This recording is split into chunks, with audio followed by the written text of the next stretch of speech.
Good morning. Our centering music this morning is Thanksgiving by George Winston, played by Sarah Hager on the piano, and it's so good to have you back with us, Sarah.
Good morning and welcome to First Parish in Lexington.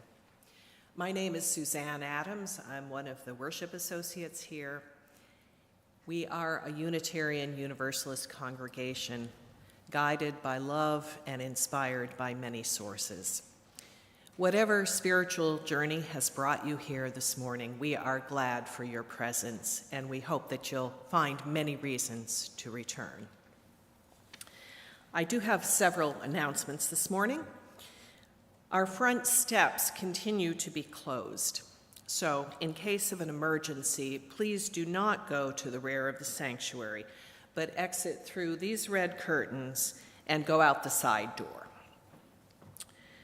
Please join us either December 10th or 14th to participate in developing our congregational mission, vision, and covenant. We value your input.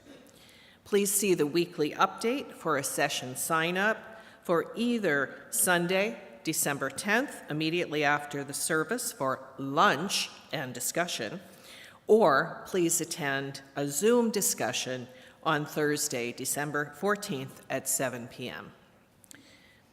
The Great Fall Auction is just around the corner, and we have an amazing collection of 125 items up for bid. Bidding on the auction website starts on December 2nd. In addition, there will be a live auction in Parish Hall on Saturday, December 9th, featuring food, beverages, and live music. For more information, check the weekly update or speak to any of the auction co-chairs, Vicki Guo, Richard Jobling, or Tom Rich. Today, after church, we will be signing letters in Parish Hall to request that the state assign a coordinator for the volunteers and services for the sheltered refugee families at the hotels in Lexington. Please join us. And there are other announcements in the weekly update. Now I'd ask you each to turn to the person sitting next to you and introduce yourself, or if you already know them, say hello. Thank you.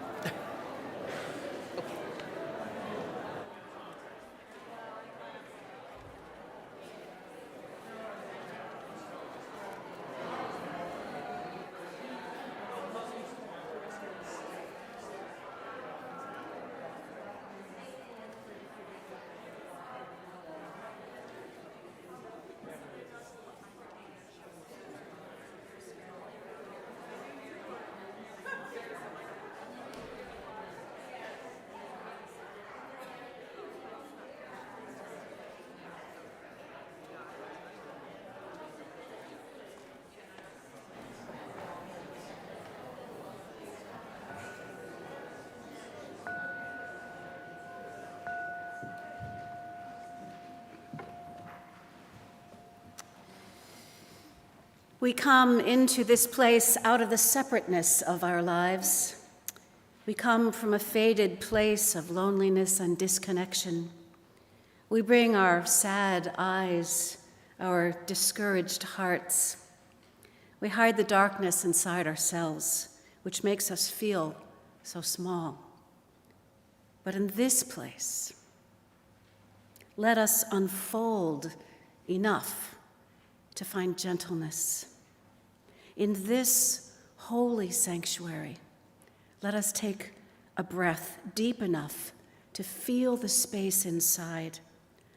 And in that space within ourselves, let us explore the beauty we hold within, the grace upon which we rest, the hope which bubbles up in spite of our deepest worries. Let us find the true colors inside of us, which are beautiful, which are ours, which we celebrate, which we love. Come, let us worship. And our introit this morning is True Colors by Billie Steinberg and Tom Kelly, sung by Jamie Willis.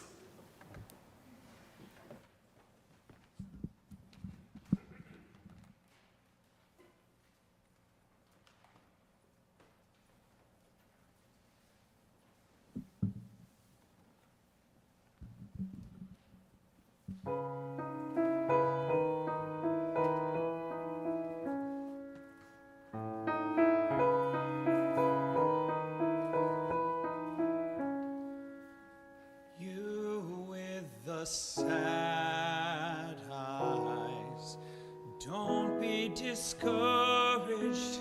Oh, I realize it's hard to take courage in a world full full of people.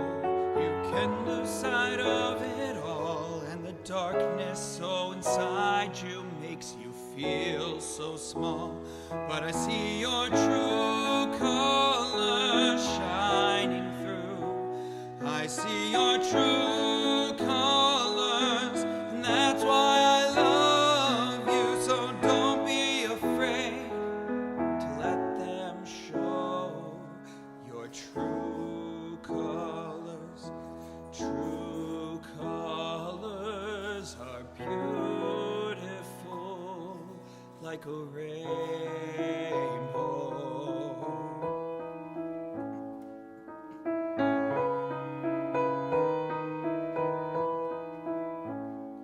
Show me a smile then. Don't be unhappy, can't remember when I last saw you laughing. If this world makes you crazy and you've taken all that you can bear, you just call me up, 'cause you know I'll be there. And I'll see your true colors shining through. And I'll see your true colors, 'cause that's why I love you. So don't be afraid to let them show your true colors. True colors are beautiful like a rainbow.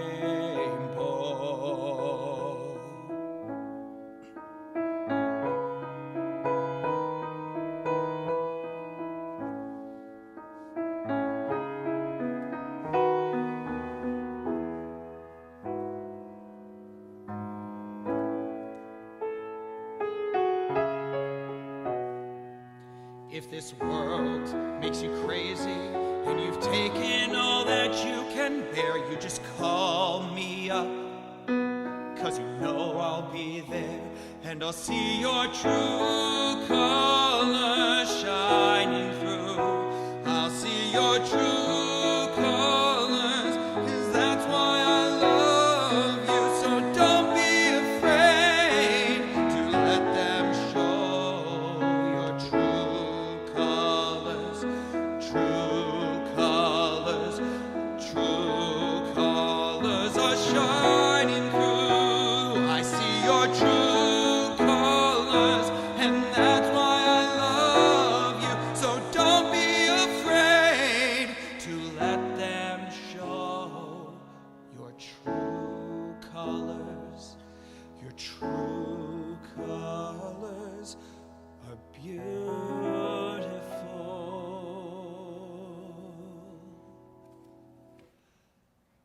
like a rainbow.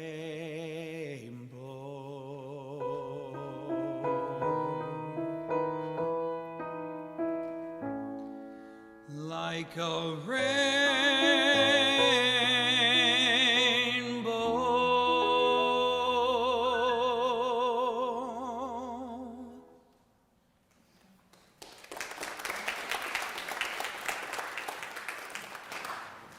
Thank you, Jamie.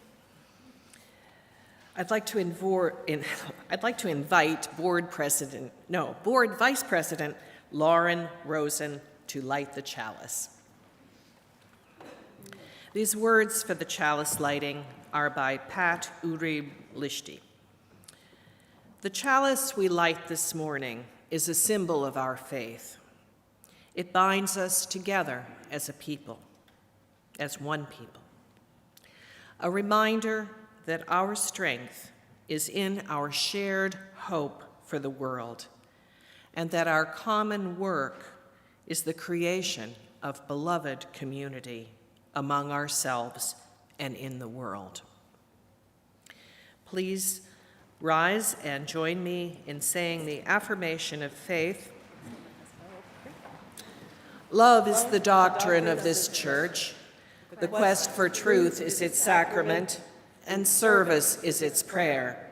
This is our great covenant, to dwell together in peace, to seek the truth in love, and to help one another to the end that all souls shall grow into harmony with the divine.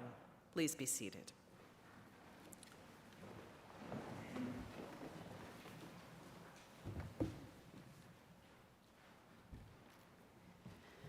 As I begin this time for all ages, I'd like you to look around, and if you see something that looks kind of like this in the pew, that's for you to use during the story. And I know there might not be somebody seated, so if you see one just lying there by itself, there you go, Janice, I see you have one. Excellent. Good. And you are to open this when the man in the story receives his umbrella. All right. Once upon a time, a long time ago, well, it was a Thursday, in a faraway place known as Massachusetts, I was caught outside in a sudden rainstorm. I was silly, and I didn't look at the weather before I left. And I was walking around outside when it started to pour.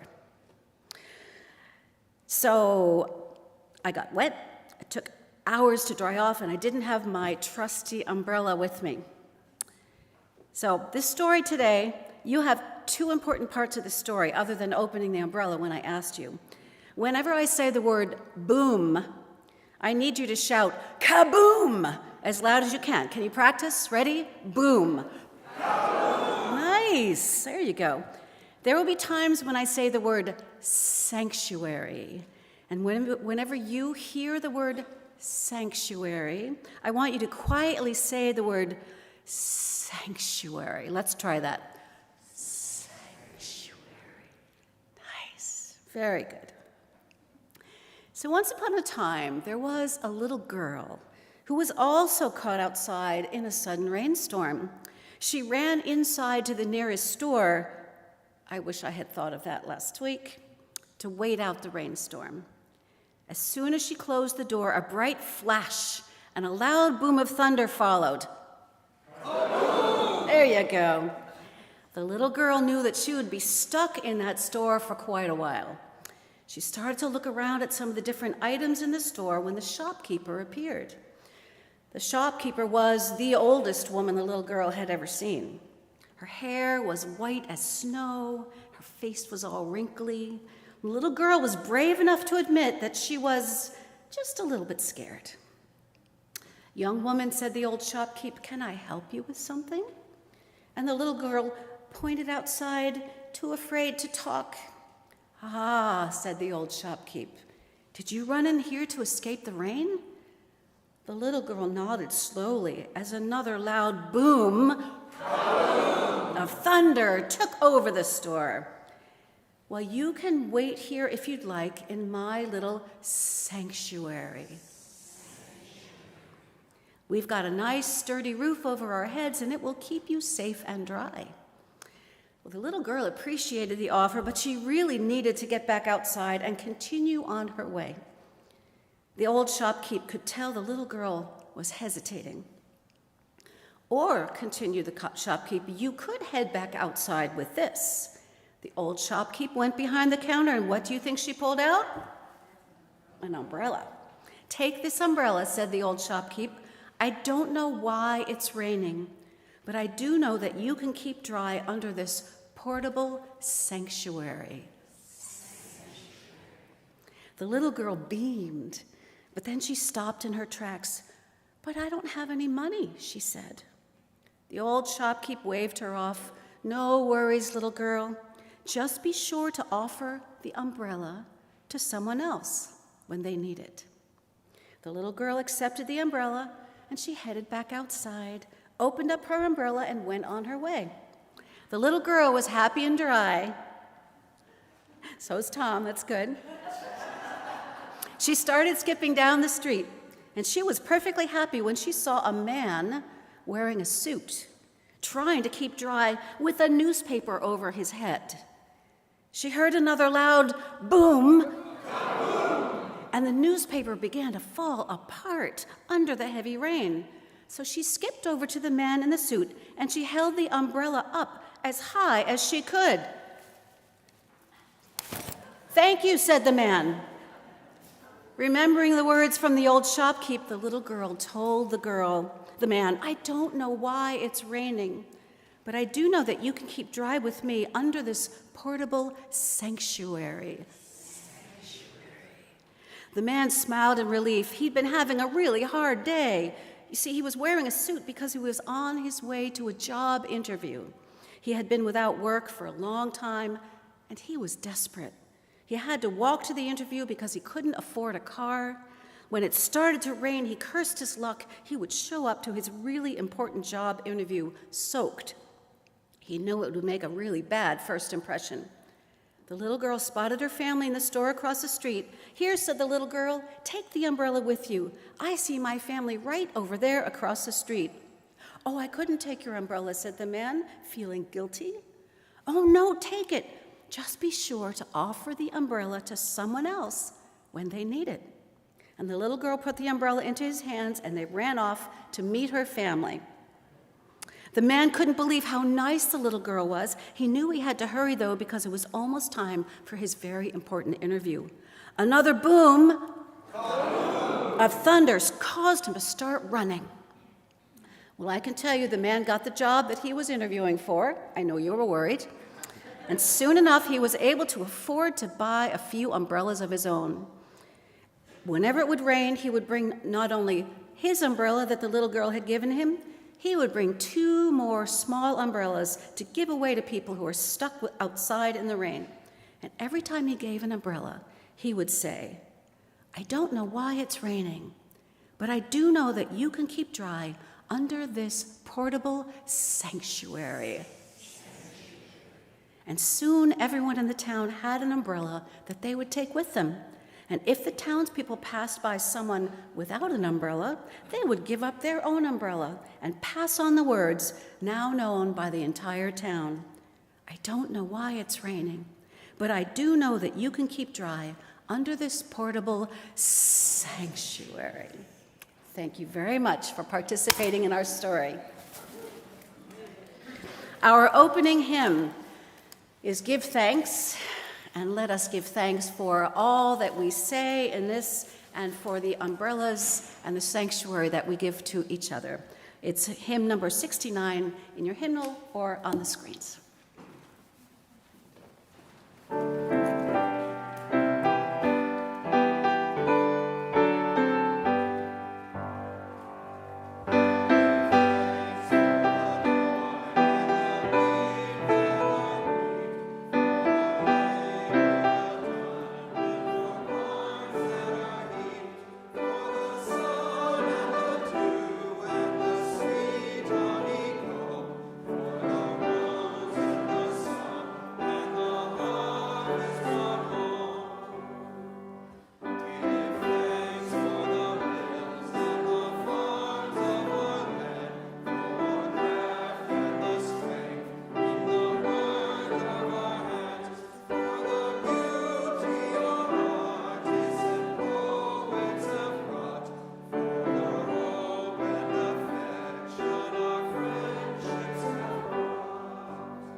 Please be seated. Now I'd like to invite Justine Neely to come forward.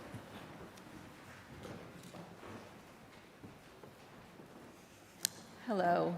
Again, my name is Justine Neely, and along with Reverend Ann and Jane Beswick, I have been helping with the sheltered families in Lexington. I'm in awe of your generosity already.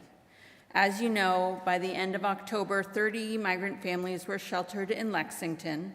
There are about 35 children under 5, 15 school-age children, and about 30 adults. We've accomplished so much with your help. Following IINE's presentation at First Parish just a month ago, alongside volunteers from various faith organizations, cultural groups, Lexington Public Schools, and LexRap, we united to meet the needs of these families.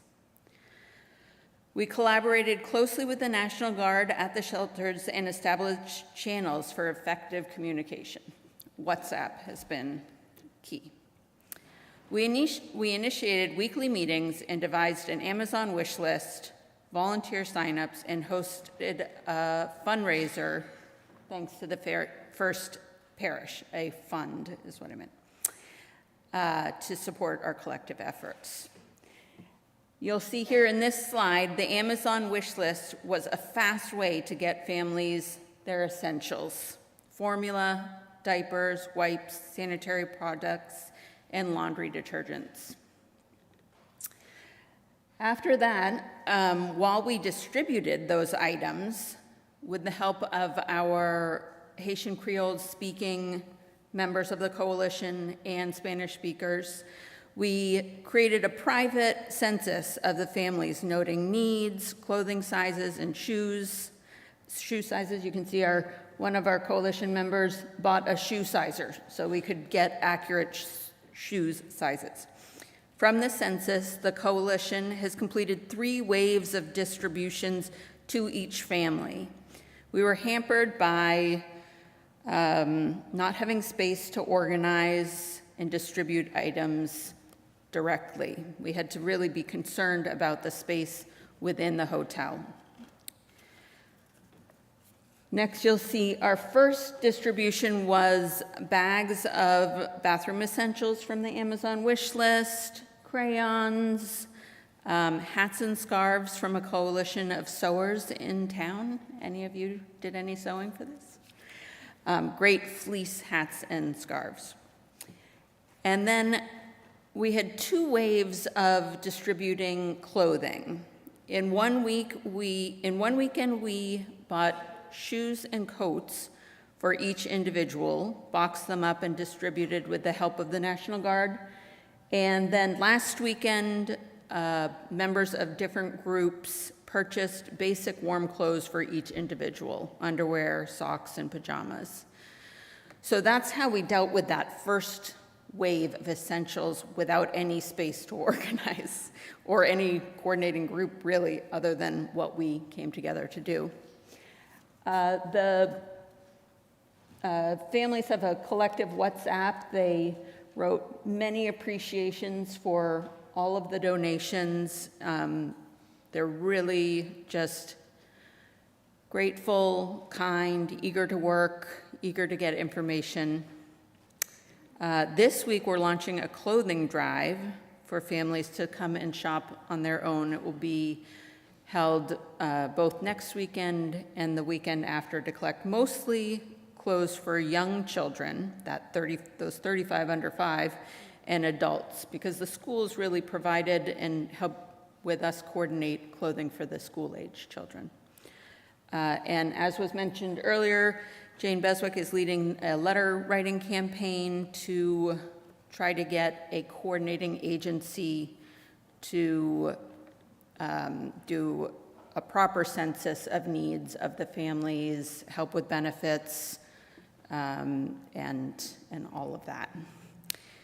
And so finally, the coalition will continue to work on getting that coordinating agency, starting ESL and childcare. Those are both big needs.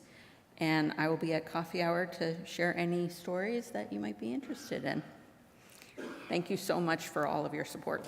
And thank you, Justine, for all of your work. We wouldn't have done any of this without Justine, so thank you.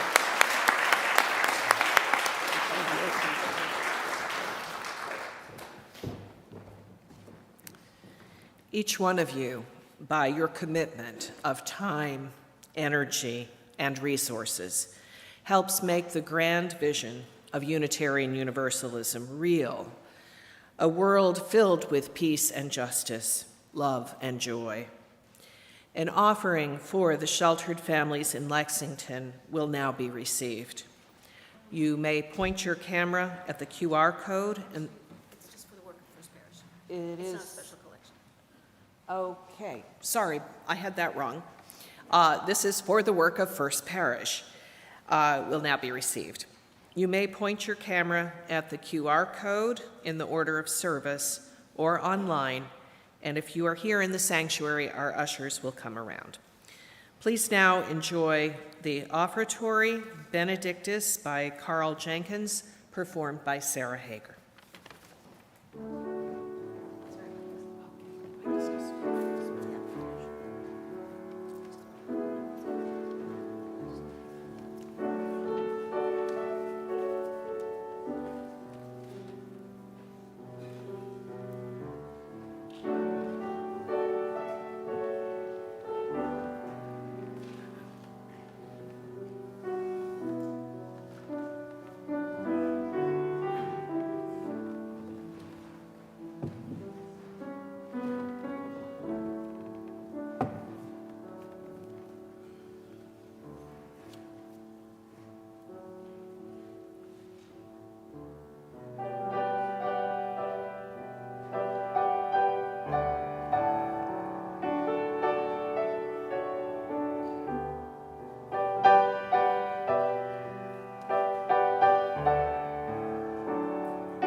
The reading this morning is entitled, When Giving is All We Have, by Alberto Rios. One river gives its journey to the next. We give because someone gave to us. We give because nobody gave to us. We give because giving has changed us. We give because giving could have changed us. We have been better for it. We have been wounded by it. Giving has many faces. It is loud and quiet, big, though small, diamond in wood nails. Its story is old, the plot worn, and the pages too. But we read this book anyway, over and again. Giving is, first and every time, hand to hand, mine to yours, yours to mine. You gave me blue, and I gave you yellow. Together we are simple green. You gave me what you did not have, and I gave you what I had to give. Together we made something greater from the difference.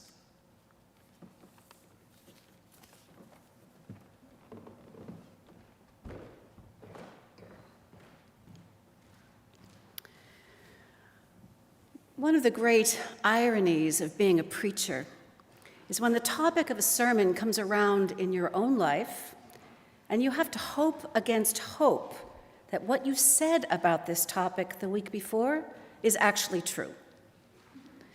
Last time I was in this pulpit, just a couple of weeks ago, I spoke on the subject of disability visibility. And because of my injury last week, I was unable to be here in person last week, but I watched on YouTube as everyone did a fantastic job filling in and leading worship. Thank you so much. So in the interest of making visible what I would normally just cover up and deny, I will tell you just a bit about the journey that my body took me on last week. Because today we are thinking about Dag Hammarskjold's phrase, each morning we must hold out the chalice of our being to receive, to carry, and to give back. And the chalice of our being must begin in the body. I have a chronic issue with my lower back, which began in my 20s. It started with an injury, and it comes back every few years just to keep me honest. Usually, I re-injure it doing something which is usually quite easy, but this time, I did nothing that I remember to cause me pain. But by Thursday morning, I could tell that something wasn't right. Perhaps it was all the stress of world events, trying to help Justine and Jane with the new refugees in town, preparing for 20 folks coming for my Thanksgiving dinner, etc. But by last Friday, I was a mess. Everything had seized up, and I couldn't walk. If I was totally still, I was okay, but any transition up or down was very difficult. So I won't go into details, but what I want to talk this morning about are the moments of this experience which actually caused me to feel gratitude, because this is the season when we focus on gratitude, even in the midst of pain. And somehow, when gratitude is harder to find, it's even more important. So here, feeling better, is what I will always remain grateful for. Number one, humor. My metaphor for this experience that I was a beached whale. Not a pretty image, but apt. Number two, art. Yes, art. I don't know if you've ever heard of the Japanese dance form called Buto. Has anybody seen that? It is characterized by incredibly slow movement over a long period of time, which causes both performer and audience to enter a trance-like state of ecstatic beauty. Now, every time I rolled over or tried to get out of bed, I had to move incredibly slowly. Inch by inch, shift by shift, slowly changing position, leverage, pressure, etc. It was not ecstatic beauty by any means. But by framing it as Buto, rather than just being frustrated by being so slow, I was able to cope with the experience in a different way. I was even able to recognize my creative self in the midst of everything. And I could laugh at myself for making such a far-fetched metaphor. Buto it was not. But reframing it made me able to shift my perspective. Number three, yoga. During these slow transitions, when my husband would be supporting me so that I could try and just get up in the morning, and it took maybe half an hour, I remembered my yogic breath. I would breathe in and totally relax my body, my back holding the position that I was in still, but then just before I began to move, I would anchor my core muscles and slowly shift maybe a quarter of an inch. And then when the pain started up again, instead of panicking, which is normally what I do, I would breathe deeply and intentionally release. Then I would engage my core again, and I could shift another quarter inch. You can see why it took a long time. Number four, helpers. My spouse and my stepson were wonderful helpers. I could not have gotten through this without them. And I think they don't blame me for missing all of the leaf raking this year.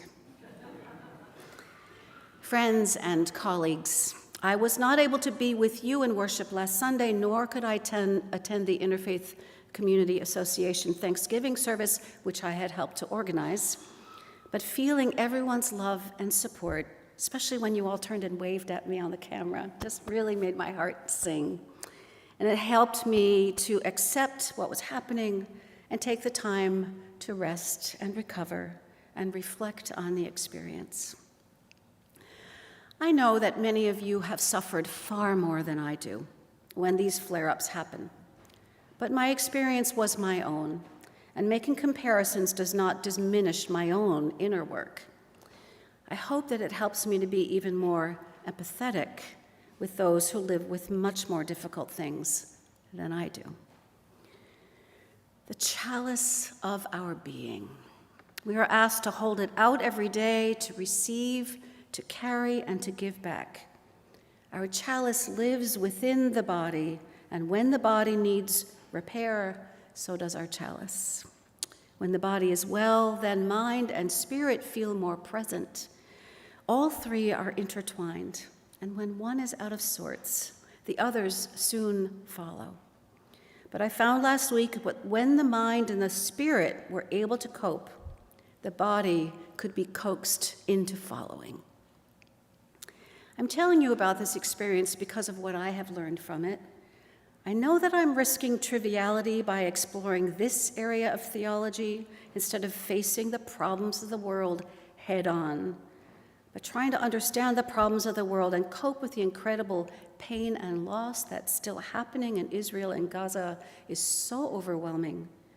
And sometimes our body just says, "Stop, dear one.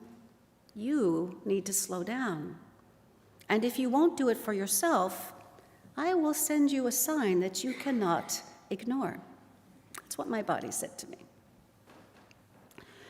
The American novelist Louise Erdrich wrote in her book, The Painted Drum, she wrote, "Life will break you. Nobody can protect you from that. And living alone won't either, for solitude will also break you with its yearning. You have to love. You have to feel. It is the reason you are here on earth. You are here to risk your heart. You are here to be swallowed up. And when it happens that you are broken or betrayed or left or hurt or death brushes near, let yourself sit by an apple tree and listen to the apples falling around you in heaps, wasting their sweetness. Tell yourself you tasted as many as you could." Nobody can protect us from the pain of life, whether it is emotional or physical, but allowing ourselves to feel is crucial. We are here to risk our hearts. But how do we come back? Well, Louise Erdrich says, let yourself sit by an apple tree, watch the fruit fall. Is there sweetness truly being wasted? Is there abundance, a message of the beauty and deliciousness of life itself? Perhaps we need to simply recognize the gifts of life for what they are and take time to savor them, to taste as many as you can. Feel the abundance of life and enjoy it when it comes. And here's the hard part: to trust that this sense of fullness will come back when we need it. That is the spiritual work, the trust. When we can trust, we can let go of the fear. When I could breathe, I could let go of the fear. When I could visualize my slow movement as the dance form Buto, I transformed my relationship to it and I could breathe again. How is the chalice of your being these days? Dag Hammarskjold was the second Secretary General of the United Nations from April 1953 until his death in a plane crash in September in 1964, while he was en route to ceasefire negotiations during the crisis of the Congo. Hammarskjold was and remains well regarded internationally as a capable diplomat and administrator, and his efforts to resolve various global crises led to him being the only posthumous recipient of the Nobel Peace Prize. And with the publication after his death of his private journal, Markings, I'm seeing some people, you know that one, an unknown dimension of the man became apparent. Through it all, he had been a religious seeker, a Christian open to the world's great traditions, a man of spirit immersed and fluently moving in public life, it became evident that he had experienced both the miseries of loneliness and despair and moments of deep mystical insight. It was evident that he was a man of prayer, evident too that he had a rigorous practice, assembled not by keeping company with a living teacher, but by sensitive assimilation of written writings and by the heat and the trial and error of daily experiences. In his journal, he wrote, "Each day the first day, each day a life. Each morning we must hold out the chalice of our being to receive, to carry, and give back. It must be held out empty, for the past must only be reflected in its polish, its shape, its capacity." Can we think of doing that? Each day starting with a gift of an empty chalice, holding that gift out to the universe, an offering of ourselves waiting to be filled. It is a spiritual practice to empty ourselves, to prepare ourselves to receive from the world. But what if we consider that being empty is itself a gift? Sometimes I just feel empty, and that doesn't feel like a gift. It feels like a drain on the resources around me. But can we reframe that sense of emptiness?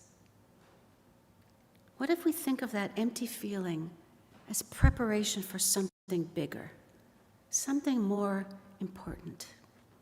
What if the empty chalice is the gift? Because if we have space within ourselves to witness, to receive, to reflect, then we can carry what we must. And when we carry, then we will be able to give back. Unitarian Universalist minister Richard Gilbert has written a beautiful meditation on Dag Hammarskjold's quote.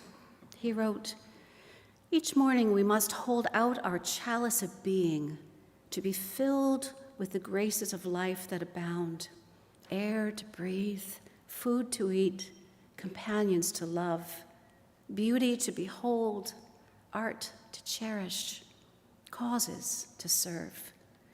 They come in ritual procession, these gifts of life. Whether we deserve them, we cannot know or say, for they are poured out for us. Our task is to hold steady the chalice of our being. We carry the chalice with us as we go, either meanderingly, aimlessly, or with destination in our eye. We share its abundance if we have any sense, reminding others as we remind ourselves of the contents of the chalice we don't deserve. Water from living streams fills it if only we hold it out faithfully. We give back, if we can, something of ourselves, some love, some beauty, some grace, some gift. We give back in gratitude, if we can, something like what is poured into our chalice of being, for those who abide with us and will follow. Each morning we hold out our chalice of our being to receive, to carry, and to give back.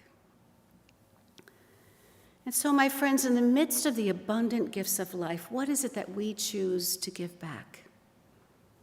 I am witnessing the incredible gifts of people like Justine, who with Jane and all the other volunteers are carrying the needs of 30 shelters, families, and more. They keep moving into town, and we keep absorbing them into our ever-growing network, trying to help them to become stable. It has been such a privilege to work with these volunteers and to witness their deep sense of care. Now, I hope that you are all able to share Thanksgiving with people that you love. For me, every element prepared, every dish washed, every tablecloth ironed at great length was a gift to the people that I love. It is a wonderful thing to have a ritual for which we must prepare. It lifts us out of our habits of our lives and makes us take time to just enjoy the tastes and sights and sounds of the season. and more importantly, to feel the connections with people that we might not spend time with regularly.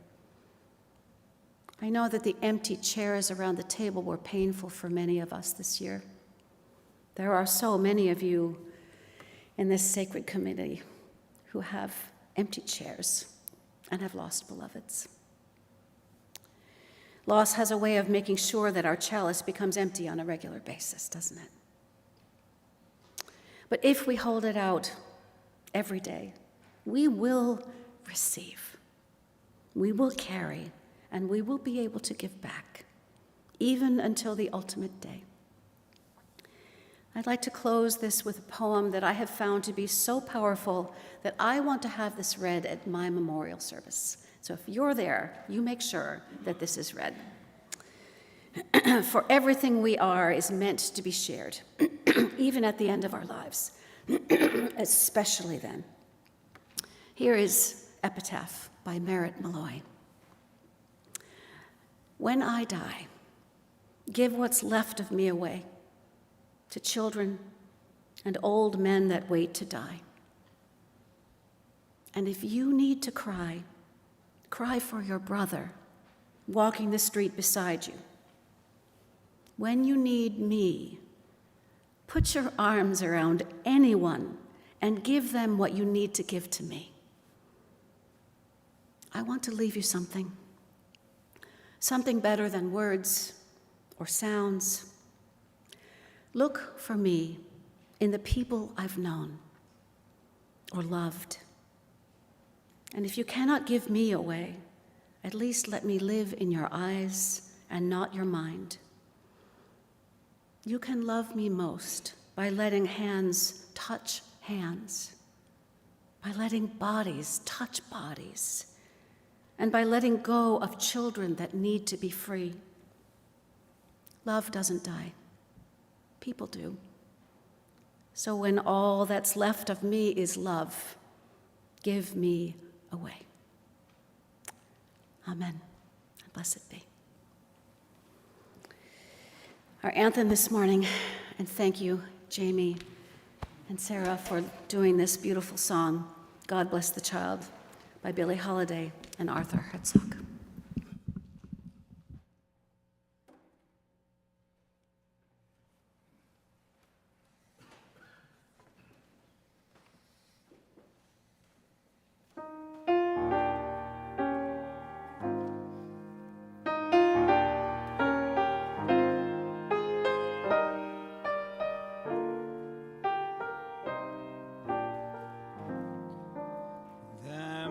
That's got shall get, them that's not shall lose. So the Bible said, and it still is news. Mama may have, Papa may have, but God bless the child that's got their own, that's got their own. Yes, the strong gets more, while the weak ones fade. Empty pockets don't ever make the grade, and Mama may have, and Papa may have, but God bless the child that's got their own, that's got their own.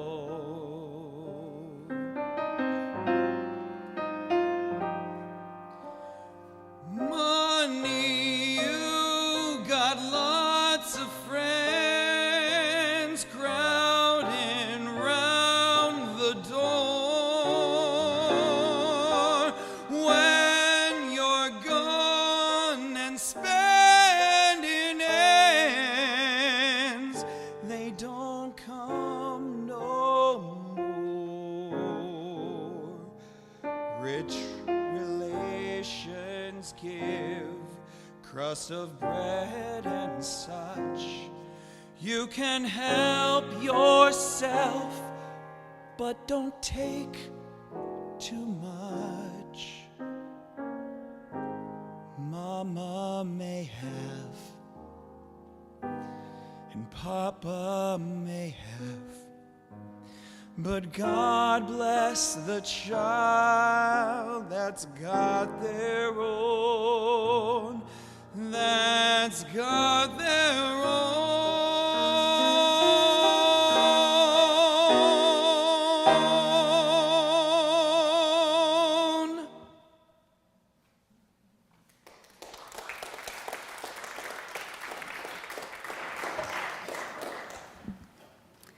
Thank you so much.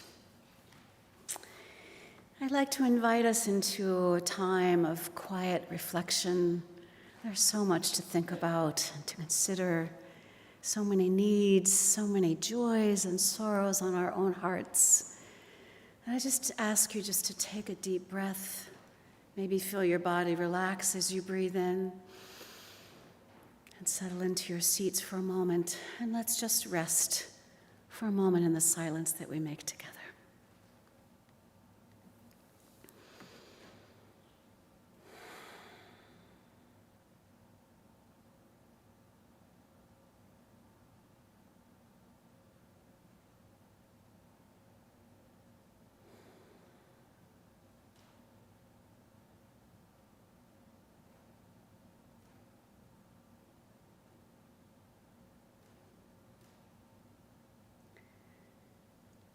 Spirit of life, eternal beloved of mystery and grace, receive our prayer. We come before that which is greater than ourselves in gratitude for the fullness of our lives, for the anguish and grief that informs our mission to side with love again and again, for the suffering and disenfranchisement of our people that foments our passion for justice and wholeness, for complex lives, for hard lives, for real, full, and overwhelmed lives. We give thanks for the blessings that we have been given, the reassurance of community, the steady warmth of hope, and the unwavering faith that there will be better days. We give thanks and seek your grace, Spirit of love. Come alongside us with all the holy nudges that we need so that we may live in such a way that we celebrate all the blessings that we have been given, so we may be the blessings in this world. Amen. Our closing hymn today is Let All the Beauty We Have Known. Please rise as you are able, or in body or spirit.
blessed by our connections to one another and to the Spirit of life.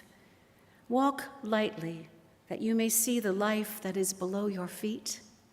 Spread your arms as if you had wings and could dance through the air. Feel the joy of the breath in your lungs and the fire in your heart. Live to love and be a blessing on this earth.